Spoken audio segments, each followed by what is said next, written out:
বই পুস্তক পড়া, ক্লাসে ভালো রেজাল্ট করা, পড়াশোনা করা, সিরিয়াস হওয়া, এই বিষয়গুলোকে অনেক তরুণরা মনে করে এটা দুনিয়াবি কাজ।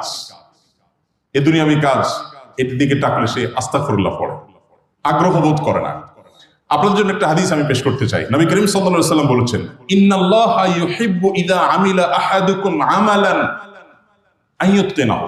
বান্দা যখন কোনো কাজ করে, কোন কাজ, আরবি গ্রামার অনুযায়ী আমালান, এই যে তানবিন হয়েছে, দুইটা জবর হয়েছে, আরবি গ্রামার অনুযায়ী এই তানবিন ব্যাপকতা অর্থ দেয়।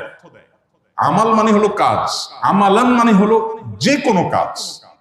মানুষ যখন কাজ করে, সেটা যে কোনো কাজ হতে পারে, তার নামাজ, হতে পারে তার পড়ালেখা, হতে পারে তার দোকানদারি ব্যবসায়ী, হতে পারে তার চাকুরি, হতে পারে তার পেশাগত কোনো কর্ম। যেই কোনো কাজ মানুষ যখন করে, সেই কাজটা যখন সিরিয়াসনেসের সাথে করে, আন্তরিকতার সাথে করে, সর্বোচ্চ